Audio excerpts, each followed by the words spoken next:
저만치 작거든요. 예. 김명만 씨가. 그래서 저와 공통점이 좀 있는데, 근데 이 김명만 씨가 키가 작다고 이거 함부로 생각하면 안 됩니다. 김명만 씨가 몸이 어떻습니까? 날쌔입니다. 물론 저는 지금 날쌔지 않지만 그분은 굉장히 날쌔입니다. 막 나무도 잘 올라가고요. 수영도 어떻게 그렇게 잘하는지 몰라요, 그렇죠? 수영도 잘하고. 그래서 그분이 하는 프로그램 이름이 뭐다? 정글의 우리 성도님들 TV 자주 보시네요, 그렇죠? 정글의 법칙. 정글의 법칙 보셨습니까? 이 프로그램이요 참 흥미진진합니다. 무인도에 가가지고 며칠 동안 이 김병만 씨랑 또 연예인들이 가가지고 생존하는 거, 최소의 도구들을 가지고 생존하는 일들을 그리고 있는데요. 이 김병만 씨가 이 수영도 잘하고 나무도 잘 타니까 목이 마르면 나무 위에 올라가 가지고 그 뭐죠, 코코넛 열매를 따가지고 먹기도 하고, 배가 고프면 바다에 들어가서 수영해서 물고기를 이렇게 잡아가지고 먹기도 하더라고요. 그래서 얼마나 이 김병만 씨가 이 수영을 잘하고 이 생존을 잘하지, 사람들이 김병만 씨를 뭐라 부른다? 족장님 이렇게 부르죠. 족장님. 병만족 족장님 이렇게 부르더라고요. 제가 이 김병만 씨가 나오는 정글의 법칙을 보면서 깨달은 게 하나가 있습니다. 생존을 위해서 다른 것이 다 필요하지 않다는 거예요. 여러분, 아무리 좋은 노트북이 있고요, 아무리 좋은 전화기가 있어도 무인도에서 그거 갖고 생존할 수 있습니까? 안 돼요, 안 돼요. 아무리 고급 노트북, 새로 나온 노트북 해도 무인도 가서 인터넷 안 되면 구조 신청은 어떻게 해요? 아무리 좋은 우리가 아는 어떤 휴대폰을 샀어요. 근데 무인도 갔어요. 안 터지면 어떻게 도와달라고 신고를 하겠어요? 아무리 좋은 거라도 생존에는 필요 있다 없다? 필요가 없더라고요. 완전히 무용지물이더라고요. 여러분, 그럼 한번 더 퀴즈를 한번 더 내볼게요. 무엇이 있어야 사람이 생존할 수 있을까요? 생존하는데 가장 필요한 첫 번째 뭐가 있을까요? 네? 네? 산소. 산소는 하나님 거저 주시는 것이고, 일반적으로. 또 물 맞아요. 물. 정답입니다. 물입니다. 물. 바로 생존의 1법칙은요 바로 물을 구하는 거예요. 바다에 물이 있었다고 해가지고 그 물을 마셨다가 어떻게 됩니까? 더 큰일 나죠. 갈증이 생겨가지고, 더 갈증이 생겨가지고 정말 나중에는 이 목이 말라서 자라면 사람이 죽을 수도 있는 그런 일들이 생깁니다. 정글의 법칙이 서구적인 생존이 아닌 우리 정세에 맞게 생각을 바꿔서 한번 생각해 보겠습니다. 우리가 이사를 갔어요. 아무도 없는 동네. 그러니까 요즘처럼 이렇게 아파트가 있고 이런 게 아니라 완전 옛날 조선시대, 고려시대 막 이런데 황무지 같은 데 이사를 갔어요. 그럼 우리 처음에 가서 뭐 해야 되죠? 생존을 위해서 물이 필요하다고 했잖아요. 뭐 해야 되죠? 우리 어른들 아시잖아요. 뭘 파야 되죠? 우물을 파야 돼요. 우물을. 맞습니다. 우물을 파야 돼요. 우물을 파야 우리 가족도 살고, 거기 사람이 아무도 안 살지만 저기 물이 있으니까 살 수 있으니까 사람들이 어떻게 한다? 그 동네에 모여들어서 촌락을 형성하고 사람들이 살아갈 수 있더라고요. 그래서 우물을 하면 그 무인도에 이사 온 사람들이 잘 살 수도 있고, 다른 사람들도 이사 와서 촌락을 형성해서 살 수가 있다는 것입니다. 대단히 이 물은요, 또는 우물 같은 것들은요, 소중한 생명줄과 같습니다. 여러분, 오늘 본문에도 보면 이사간 후에 생존을 위해 프로젝트를 하면서, 이사간 후에 생존을 위해서 살기 위해서 프로젝트를 하면서 아버지 시대에 있다가 다시 막아놓은 우물을 파는 사람의 이야기가 나와요. 파는 사람 이야기. 그 사람 이름이 오늘 본문에 나오는 누구다? 이삭이다. 이삭. 이삭은요 누구의 아들입니까? 아브라함의 아들이에요. 아브라함이 누굽니까? 믿음의 조상입니다. 하나님과 언약을 맺은 자입니다. 하나님은 아브라함의 씨를 통해서 구원자, 인류를 구원하실 구원자가 오실 것들을 예비하셨고, 이렇듯 믿음의 조상 아브라함의 자녀들이 우리가 잘 알듯이 바다의 모래알과 같이 번성하겠다고 뭐 하셨다? 약속하셨다. 이것을 조금 더 신학적이고 있어 보이는 말로 언약을 맺으셨다, 이렇게 얘기를 하고 있잖아요. 아브라함에게 임한 복이 이제는 아들에게도 미치는 거예요. 오늘 본문은 아니지만 하나님은 이삭에게 애굽으로 내려가지 말고 질시하는 땅으로 가라라고 똑같이 아버지에게 명령했던 것처럼 명령했어요. 이삭이 어떻게 했다? 순종했습니다. 그랄 땅 성읍에서 그랄 땅 성읍이라는 곳으로 이삭이 갑니다. 아내 리브가가 얼굴이요 굉장히 이뻐요. 굉장히 이뻐요. 저도 그런 여자를 결혼하고 싶습니다. 굉장히 이뻐요. 리브가 너무 이쁘니까 불안한 거야. 누구랑 똑같죠? 아버지랑 똑같죠, 맞죠? 그래서 이 리브가를 누구라고 속였다? 노이라고 속였다는 거야. 근데 어느 날 보니까 이 이삭이 리브가를 안고 있는 모습을 이 블레셋 왕 아비멜렉이 본 거예요. 그래서 아비멜렉이 화가 나가지고 얘기하면서 온 백성들한테 다시는 저 이삭이 아내였던 리브가에게 뭐 이렇게 해를 가하거나 이러지만 그러면 진짜 너희들 큰일 내버리겠다 이렇게 얘기를 한 거죠. 그렇죠? 그래서 이삭이 그 동네 가운데 살아가는데 하나님이 이삭에게 얼마나 복을 주셨냐면요, 아브라함의 복을 그대로 이어받는 거예요. 심었다 하면 100배의 결실을 맺는 거예요. 여러분 상상해 가십니까? 콩 하나 심었는데 100개가 난다 이 말이에요. 쌀 한 톨 심었는데 100개가 난단 말입니다. 완전 오늘날 아이들 말로 대박 터졌다 이 말입니다. 그렇게 하나님이 축복하셨어요. 오늘 본문 12절 13절 보니까 이렇게 나와 있어요. 이삭이 그 땅에 농사하여 그게 100배나 얻었고 여호와께서 복을 주심으로 그 사람이 창대하고 왕성하여 마침내 거부가 되었다. 완전한 부자가 되었다는 거예요. 거부가 되었다. 하는 일마다 만사가 형통했다는 것입니다. 사랑하는 성도 여러분, 이런 은혜가 저와 여러분에게 있기를 간절히 소망합니다. 그런데 어디를 가든지 항상 남이 잘 되면 배 아픈 사람이 있다 없다? 있다는 거예요. 14절 16절 말씀 다 같이 볼까요? 시작. 양과 소가 때를 이루고 종이 심이 많으므로 블레셋 사람이 그를 시기하여 그 아버지 아브라함 때에 그 아버지의 종들이 한 우물을 막고 흙으로 메웠더라. 아비멜렉이 이삭에게 이르되 내가 우리보다 크게 강성한즉 우리를 떠나리라. 아멘.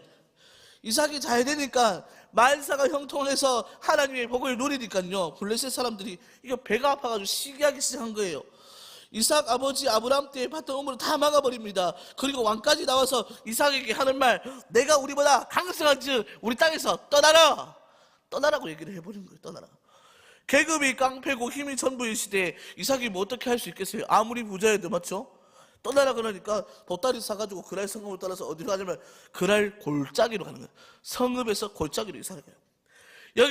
여기서도 이삭은 하나님의 약속에 따라서 부응해야 되고 번영해야 됩니다. 하나님이, 왜냐하면 아브라함과 약속했기 때문에 하나님이 그거 지킨다면 이삭은 번영해야 됩니다. 그러기 위해서 그곳에서 생존하는 것이 급선무였습니다. 이삭이 생존하기 위해서 가장 처음 한 것이 무엇일까? 18절 말씀 다 같이 읽어봅니다. 시작. 그 아버지 아브라함 때에 팠던 우물을 다시 팠으니 이는 아브라함이 죽은 후에 블레셋 사람이 그 우물들을 메웠습니다. 이삭이 그 우물들의 이름을 그의 아버지가 부른 이름으로 불렀더라. 아멘. 이삭은 아버지가 파놓았다가 블레셋이 다시 메꿔놓은 우물을 뭐 했다? 다시 팠다라고 얘기하고 있습니다. 생존을 위한 일법칙 물을 확보했다는 것입니다.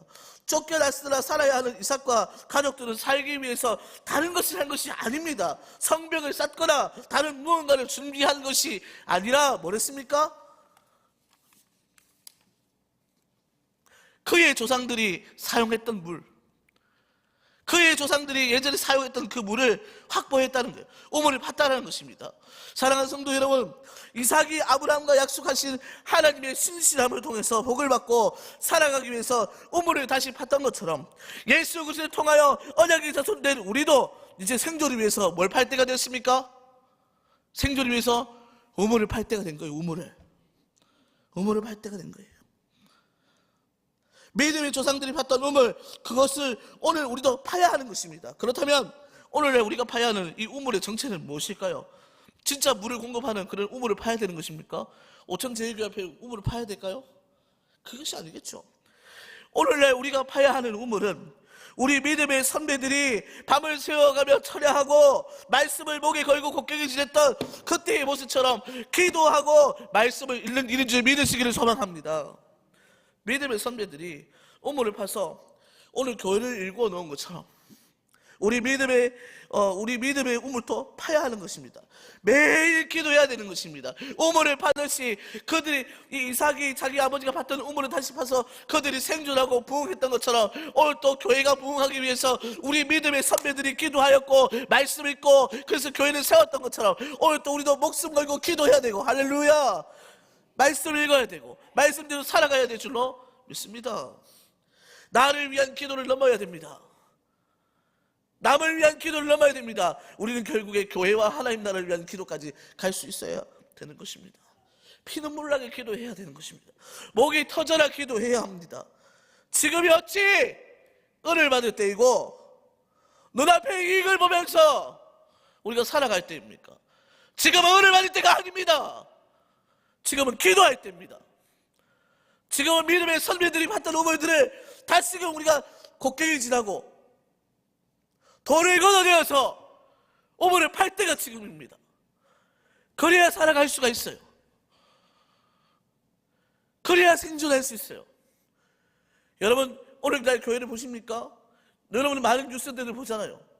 교회가 얼마나 타락했습니까? 얼마나 물질 만능주의가 되었습니까? 교역자들의 죄가 얼마나 난무합니까? 성도들이 제 앞에 얼마나 둔감합니까? 여러분, 이때 우리가 무엇을 해야 되냐 말이죠. 생존하기 위해서 우리는 우물을 파야 되는 거예요. 목숨 걸고 기도해야 되는 거예요. 그저 나의 성공과 나의 가정을 유익만을 위해서 기도하는 거예요. 물론 그것도 기도해야 돼요. 그것을 넘어서 교회와 우리의 믿음과 또 교역자들과 또 모든 것들을 위해서 밤낮을 가리지 않고 기도해야 되는 거예요. 저에게 소망이 있다면 우리 오천제일교회가 중보기도실이 끊이지 않고 기도하는 그런 기도의 불이 계속 나타났으면 좋겠어요. 밤에도, 낮에도, 새벽에도. 그래서 새벽에 불 켜져 있으면 누가 있나? 누가 켜놓고 갔나? 이것이 아니고 당연하게 기도하고 있지. 말씀을 읽어야 됩니다. 내수동교회 박희천 원로 목사님이라는 분이 있어요. 이분이 목회를 할 당시에 하루에 12시간, 그러니까 정치에는 관심이 없고 이 목사님은 오로지 성경만 봤다고 하더라고요. 12시간을 성경을 읽었대요. 그리고 원로가 되시고 난 다음에 건강에 문제가 있으니까 하루에 7시간씩 헬라어 성경을 옆에 놔두고 사전에 놔두고 성경을 읽었대요. 근데 그 목사님 하는 말씀이 뭐냐? 나는 그렇게 성경을 읽었는데도 성경이 무슨 말을 하는지 아직 잘 안다 모른다? 모르겠다 이렇게 얘기하고 있어요. 여러분, 그렇게 성경을 많이 보는 사람도 성경이 뭔지 모르겠다라고 얘기하는데 오늘 우리는 어떻습니까? 정말로 말씀을 생명과 같이 생각하고 읽고는 있습니까? 우물을 파는 일은 대단한 일이 아니에요. 우물을 파는 일은 뭔가 큰 장비가 필요한 것도 아니에요.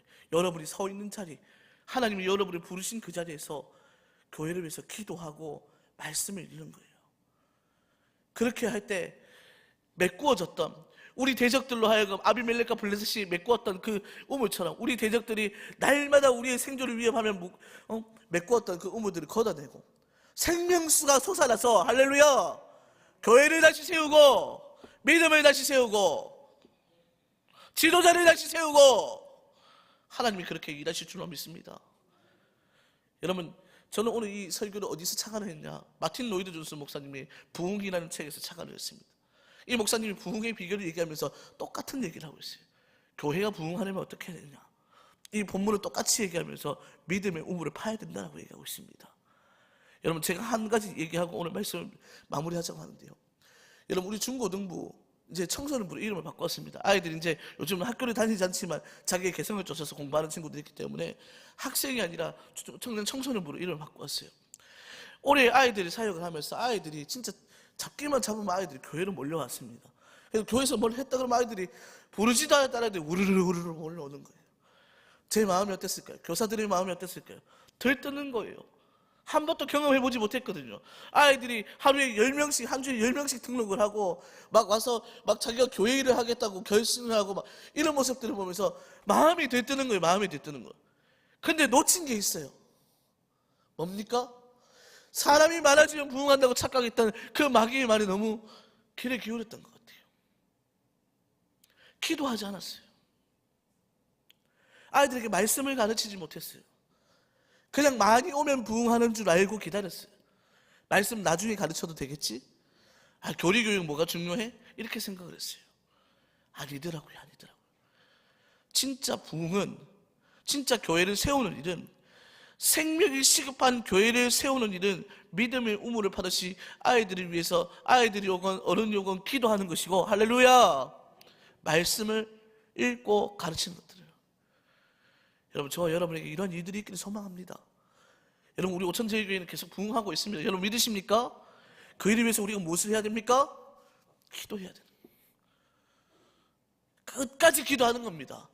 그냥 기도하는 것이 아니라 성도님과 저와 우리 모두가 정말 이 피눈물을 흘릴 만큼 목에서 피가 나올 만큼 기도하는 거예요. 주님 앞에 이 혼탁한 시대 가운데 우리 교회를 통하여 하나님 영광 받아달라고, 이 5천 땅 가운데 우리 교회를 사용해달라고, 우리의 성품과 우리의 연약함을 바꿔달라고 기도해야 되는 거예요. 그리고 늘 말씀을 읽음을 통해서 우리가 말씀 앞에 민감해져야 되는 거예요. 여러분, 어떨 때 설교자가 설교 가장 잘하기 쉬운 줄 아십니까? 성경 안 읽는 성도님들 놔두고 설교하기 제일 쉬워요. 엉뚱한 말하고 틀린 말 해도 못 알아듣잖아요. 맞는 줄 알고 아멘 하시잖아요. 그러면 돼요, 안 돼요? 안 되잖아요. 늘 성도님들이 우리 목사님의 지도하에 말씀을 읽고 말씀을 배우면서 깨어있기를 소망합니다. 그래서 제가 설교 잘못하면 틀렸어요 라고 얘기해 줄 수 있는 분이 있었으면 좋겠습니다. 누가 잘못했으면 그 성경을 잘못 본 거예요 이렇게 얘기해 줄 수 있었으면 좋겠습니다. 그래서 말씀을 통해서 옳고 그름을 잘 분별할 수 있는 그런 일들도 있었으면 좋겠습니다. 우리 교회가 믿음의 우물을 파서 하나님이 참으로 기뻐하시는 그런 부흥하는 교회, 참으로 하나님이 우리 교회만 봐도 미소가 지그시 나오시는 그런 교회가 되기를 간절히 소망합니다. 믿음의 우물을 팝시다. 다 같이 기도하겠습니다. 하나님